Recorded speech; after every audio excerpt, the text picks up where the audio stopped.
Rick didn't even look up when he said it. You've been solid, Kayla. A real team player. That was it. That's what he led with. After 6 months buried in a retrofit project that literally kept 3 planes in the air, saved them over $100,000 in parts and downtime, and landed us a surprise inspection pass? Solid. My hands were still greasy. I hadn't even had time to wash up before getting called into the cramped office with its stupid little fake fern and the broken chair leg that caught every time I sat down. Rick just sat there sipping from his branded thermos like he hadn't just wasted 15 minutes on small talk before dropping the real reason he called me in. No raise this cycle, he added, tapping his pen on the folder. Budget's tight, but you're doing good work. Keep it up. I bit the inside of my cheek so hard I tasted blood. He kept going like he didn't just gut me. Everyone pulled their weight on the retrofits, but I want to be clear. This was a team success, not just one person. I nodded once. That's all I gave him. One tight nod. Third time they've done this. Third project where I picked up the slack, worked the extra hours, solved the crap and no one else wanted to touch, and got patted on the head like a good little helper. And now he's telling me, flat out, that I'm getting too much credit? Before we go further, share which city or country you're watching from. Rick leaned back, clearly proud of himself for getting through the hard talk. He stood up and said, "We'll circle back on this in 6 months," then left me sitting there while he strolled off to go laugh about football with Tony near the vending machines. I walked straight through the hangar. No one looked up, not even Jordan, who always asked if I wanted coffee when I looked like hell. I kept walking, boots echoing off the concrete, and slipped into the back storage room where the signal was crap, but the silence was solid. I pulled out my phone. That old voicemail I'd been ignoring for 2 weeks, the one from Josh, lead systems engineer at VLAN Technologies. I finally hit play. "Hey Kayla, it's Josh Ward. I've been following your work on the retrofit project. Really impressive stuff. I'd love to talk more. Dinner this week?" I stared at the dusty shelf in front of me, then hit record. "Dinner works. Let's talk." I slipped the phone back in my pocket. My fingers were still curled into fists, but the heat in my chest started to shift. Not gone, just sharper. I stepped back out into the hangar without looking at Rick. Let him keep his stupid thermos. The restaurant was one of those half-lit fusion joints with concrete walls, mismatched chairs, and music low enough that you knew people actually came here to talk. I spotted Josh at a two-top near the back, button down, sleeves rolled, no laptop, just a whiskey and his phone face down on the table. He stood up when he saw me. "Kayla, right? Good to finally meet you." "Likewise," I said, sliding into the chair across from him. He waited for the server to walk off before he leaned in. "I've been chewing on that retrofit doc you published internally. The landing gear mods alone? That was airline gold." I raised an eyebrow. "You got your hands on that?" "Industry circles talk," he said, shrugging. "And I know how to listen." I didn't smile. I didn't thank him. Just sipped water and waited. He caught the message and got to the point. "I want you on my team, not as someone's second, not under a manager who barely knows what you're capable of. Before we dive deeper, how's your day going and where are you joining from?" I kept my tone neutral. "I'm not shopping for titles." "Good," he said, no hesitation. "I'm not offering one. I'm offering ownership." I let that hang for a second. Then I said, "You know the gear mod was a workaround, right? I never got the green light to overhaul the system properly. Which is exactly why I want to talk long-term." He leaned back. "You've clearly been designing outside the scope. I want to know how far outside." So I gave him a breadcrumb. "I built a predictive failure system 4 years ago for our old Cessnas, real-time wear tracking on the flaps and nose gear, used historic maintenance logs and embedded sensors. Worked like a charm." Josh blinked. "Wait, that wasn't part of the retrofit project?" Number it never went anywhere. I showed it to my lead. He called it scope creep, said we don't get paid to invent stuff. Josh shook his head. "Idiots." I kept going. "I've been tweaking it off the clock ever since. Problem was, I built it on top of proprietary code. Can't touch any of it now. But I know how to build it again. Cleaner, leaner, from scratch." Now I had his full attention. He leaned forward, elbows on the table. "You've got schematics?" "In my head," I said. "I can map the logic tonight. Sensors are cheap now, data's cleaner, and I know exactly what we overlooked the first time." Josh grinned. "I want you leading the design. Pick your team. We'll do it under Valen. Full equity stake. Whatever percentage you want, we can back into it. I don't care about percentages, I said. He paused. I want the patent, I said flatly.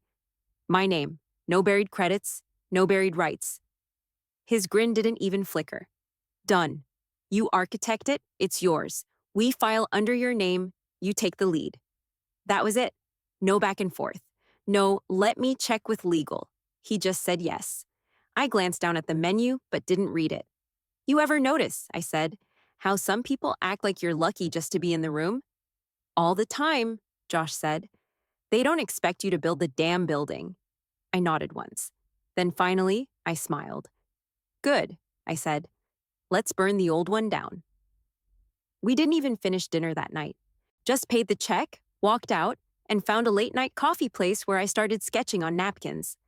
By sunrise, Josh had cleared a space in his workshop, and I was already rewriting logic trees in my head. Then Monday hit. Back at the airport, I clocked in like usual.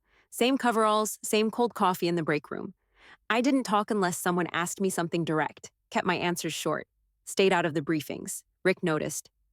Burn out, he said in front of the ops guys. She'll bounce back. Nobody pushed it. Nobody asked. I still did my job, just not a drop more. No suggestions, no tweaks, no staying late to save someone else's busted hydraulic line. If something broke, I logged it and walked. At night, I was in the workshop. Josh's space looked like a converted warehouse. Racks of parts, 3 benches, 1 coffee pot. Alina showed up the second night.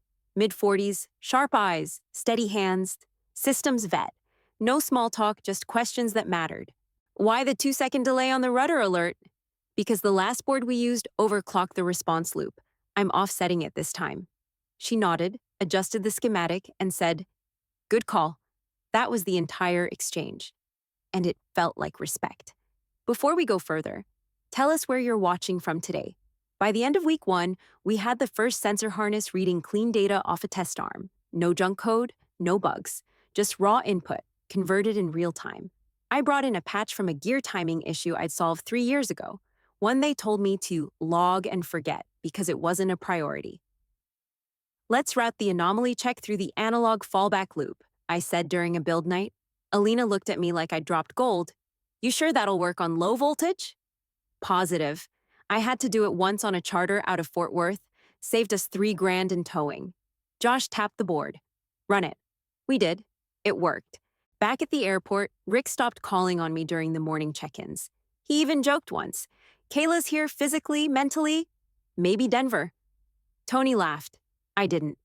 I just went back to my tasks, logged another redundant inspection, and let Rick forget I was ever the one who caught the compressor stall warning last winter, the one that saved us from a grounded flight and a $1,000 fine.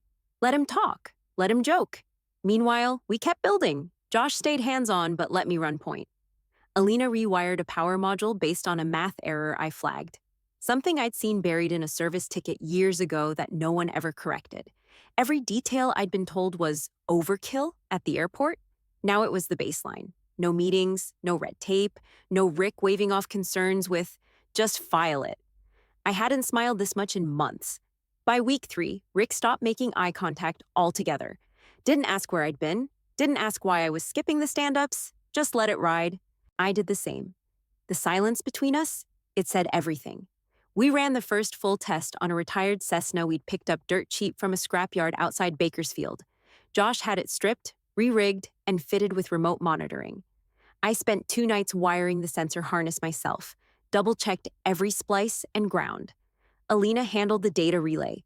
Josh built the mobile dashboard interface in under 24 hours. We didn't sleep much that week, but none of us cared.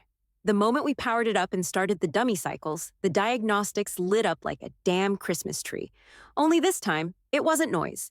It was clean, precise, and timed to the millisecond. Josh whistled low. Keystone 2.0, he said. This thing's gonna change everything. He wasn't exaggerating. We were pulling vibration signatures and flap timing deltas that no one in mid-tier aviation was even close to tracking live. A cracked bolt, a slight drift in rudder response, all flagged. Predictive alerts kicked out usable warnings before anything even got warm. Alina turned to me. You built this from memory? I just nodded and kept logging the run.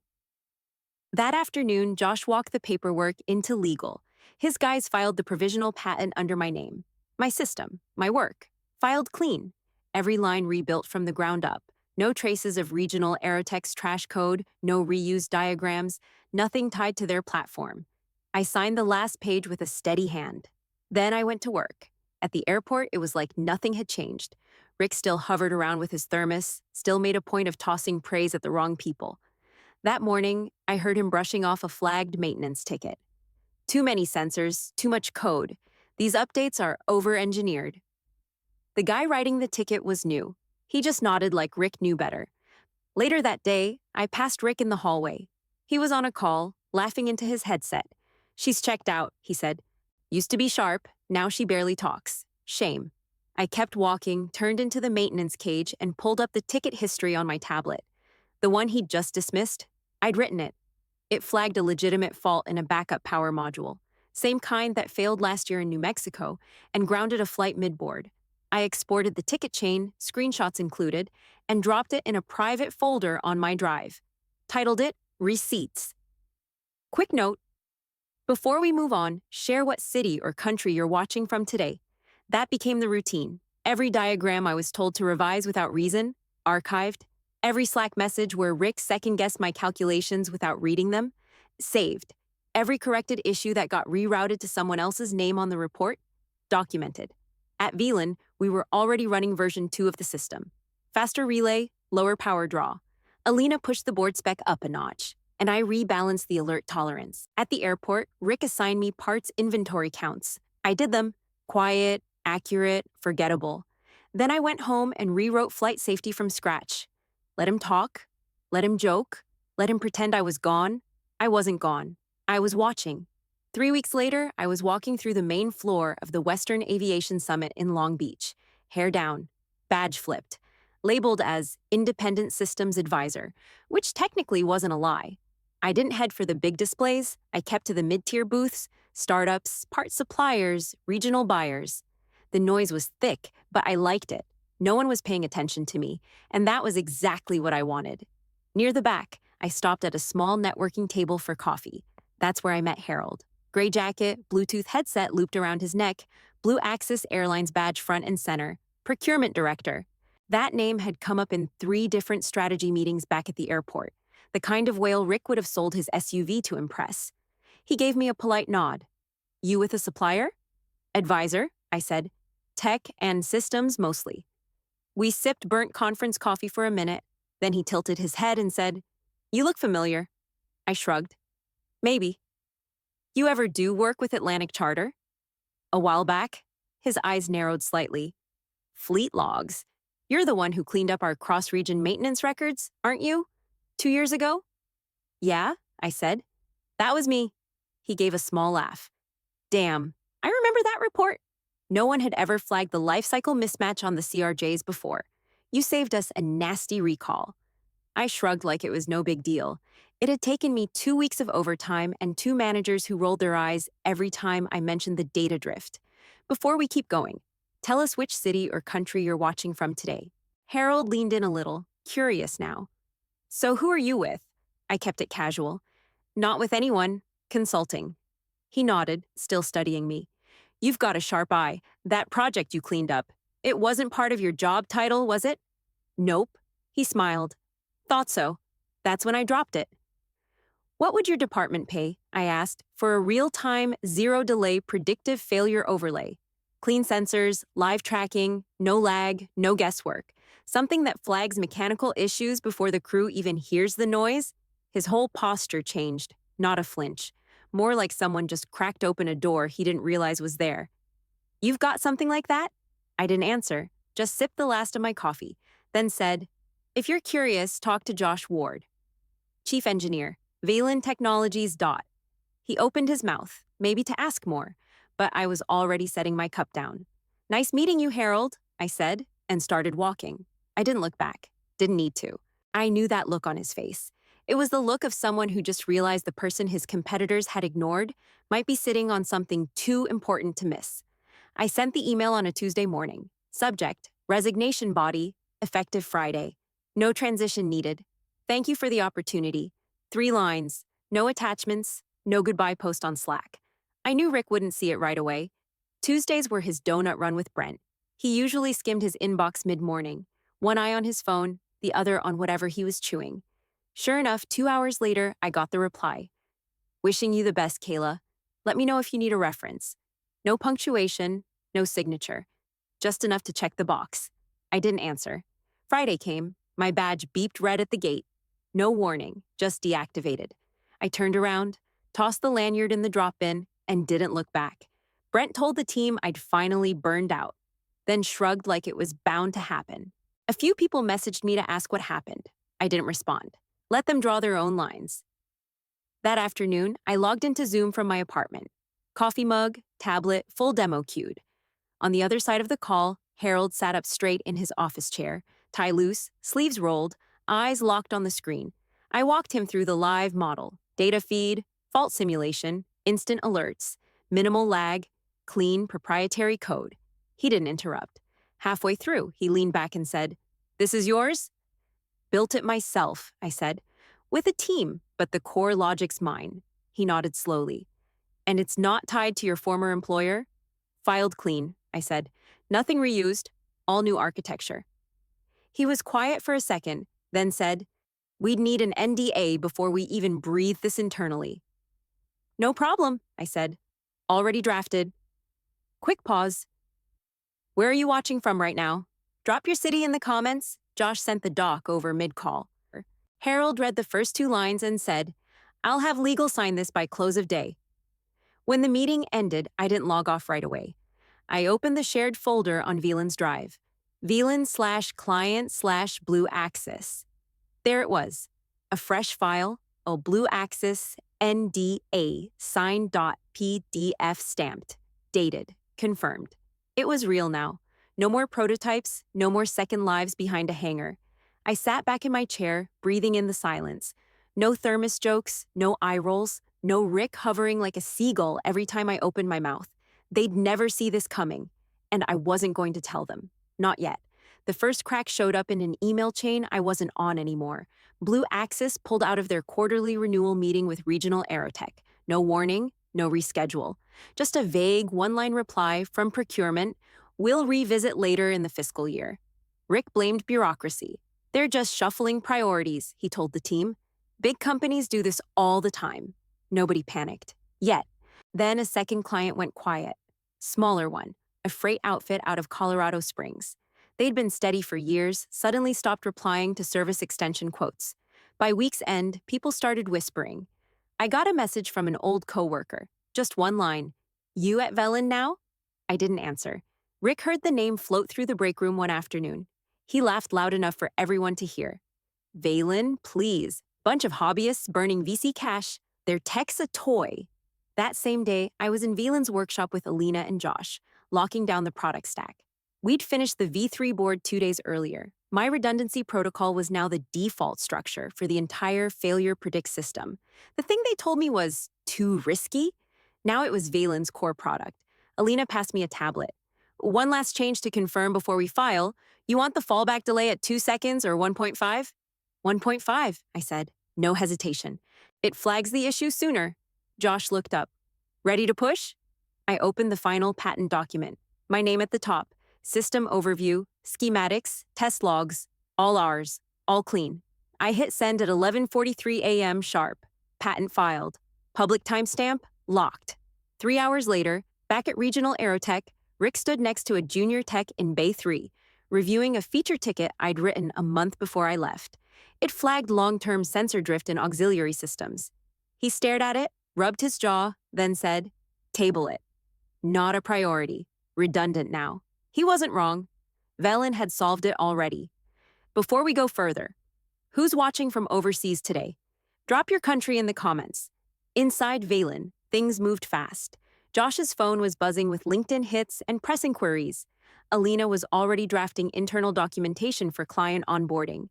I was rewriting system logic for scale, not theory anymore. Production-level code. Back at the airport, someone finally asked Rick what happened to the big Blue Axis account. He brushed it off with another, "They're reevaluating" line, but his voice was different. tighter, edges showing. The whispers were getting louder. And Rick? He was still laughing, but not as much. Wednesday morning, I rolled out of bed, threw on sweats, and brewed the strongest coffee I had. Valen's comms lead had the draft press release ready to go. All I had to do was hit submit. The title still made me pause for a second. Valen secures Blue Axis as flagship client. Real-time safety monitoring engine, led by former lead mechanic at Regional Aerotech. That last line? I didn't write it, but I sure as hell didn't change it. I pulled up Zoom on my laptop and logged in through an old shared test account we used for sim trainings. Still active, no alerts. Same calendar link. Regional Aerotech's quarterly update was already rolling. I muted my mic and blacked out my camera. Just a gray square in a sea of half-interested faces. Rick sat 2 chairs over from the CEO, looking stiff in a blazer he only wore for these. The CEO was halfway through some slide about Q3 projections and strategic pivots. I sipped my coffee. Clock read 10:29 a.m. One more sip. Then I clicked publish. 10:30 on the dot. The release hit every channel we had. LinkedIn, Presswire, Velen's homepage, tagged execs, tagged Blue Axis. I didn't refresh. I didn't need to. Inside the Zoom, the CEO's phone buzzed. He looked down, paused mid-sentence, then turned the screen toward Rick. Rick leaned over and froze. His whole face went flat. Not red, not shocked, just blank, like someone cut the feed to his brain. The CEO cleared his throat, tried to keep going, but the words died. He looked off camera and mumbled something. Then came the generic filler line. We'll pause here for a moment. A quick technical issue. Stream cut, gone. Before we continue, who's watching this from the Midwest? Drop your city in the comments. I sat there for another minute, staring at the empty Zoom screen. 3 years of being talked over. 3 years of maybe next cycle, just focus on the task, and let's not get ahead of ourselves. Now I was the headline. I closed the Zoom tab, refreshed Velen's press page once, and took a slow sip of coffee. Couldn't have written the timing better if I tried. The town hall never came back online. No follow-up, no Slack thread, no vague company-wide email about shifting partnerships or emerging competition. Just silence. By noon, sub-channels started going dark. People at Regional Aerotech whispered in private DMS. Screenshots of the Velen press release circled fast. Wait, is that Kayla? Did she really build that? Is she with Velen now? Rick didn't say a word publicly, but I knew he was scrambling. He sent 4 emails to Blue Axis by the end of the day, all flagged urgent, all polite. Only one got a response, an auto-reply from procurement. For all inquiries regarding safety systems integration, please contact Velen Technologies. That line alone was enough to light up the office group chats like a fire drill. My LinkedIn exploded. Former coworkers I hadn't spoken to in years were suddenly reconnecting. The same engineers who shrugged off my suggestions, now they were liking every post Velen shared and messaging me with things like, huge respect, amazing work. Recruiters were worse. Dozens of cold pitches, high salaries, bigger titles, all trying to get a piece of whatever they thought I was about to do next. I ignored all of it. Except one. The last message in my inbox came from a name I hadn't seen in years. My old director's boss's boss. A man who once sat 2 seats away from me in a budget meeting and never bothered to learn my name. His message was short. Impressive rollout. Would love to reconnect. I didn't respond. Before we move on, drop a comment. What would you have done in Kayla's shoes? Back at Velen HQ, champagne bottles popped right before close. Josh was smiling ear to ear. Alina raised a toast. Even the junior team members who'd stayed late to help polish the product stack were taking selfies in front of the metrics board. Thousands of impressions, hundreds of reshares, traffic spikes off the charts. Noah, our CTO, raised his glass toward me and said, Well, Kayla, your value just went through the roof. I didn't laugh, didn't raise my glass. I just nodded once and said, Now I decide. Then I went back to my laptop and finished wiring the next alert logic into the system. There was still work to do. Let them celebrate. Let them toast. I wasn't here to celebrate. I was here to make sure it never got taken from me again. The conference room at Velen was small, quiet, no fanfare. Just clean tables, closed laptops, and one contract folder on the glass. Harold walked in with his legal rep, nodded at me, then sat down without a handshake. I've had 6 vendors chase me on this, he said. Only one delivered without the usual smoke and mirrors. I didn't say anything, just slid the final system packet across the table. Real specs, real data, real uptime. He flipped to the back, signed in 2 spots, and passed it to legal. They added the countersignature. Pilot started next week. Blue Axis would roll our system onto 10 aircraft before the quarter ended. Josh looked over at me, nodded once. Legal pinged us within the hour. Patent cleared, filed, and confirmed live in the system. Under my name, my building. No co-credits, no buried clauses. It was done. Rick never sent a message. Not a word. Not even a view on the press release. Back at the airport, someone posted a photo in one of the internal channels, a grainy shot of the old diagnostics board still rigged in the south hangar. The caption read, "System looks haunted, like someone built it better and left the ghost behind." Someone else replied, "Or maybe the ghost just got smart and walked out?" I didn't answer. Didn't have to. Before we wrap up, who do you think really won in the end? Drop it in the comments. Back at Valen, I kicked my feet up on my desk. Coffee steaming, patent filed, contract signed. They couldn't copy what they never understood. They couldn't chase what they dismissed. I didn't quit. I escaped. And now? Now they were choking on silence. I glanced down at the folder one more time. Valen/client/blue axis/final sign.pdf, then leaned back and whispered, "Never again."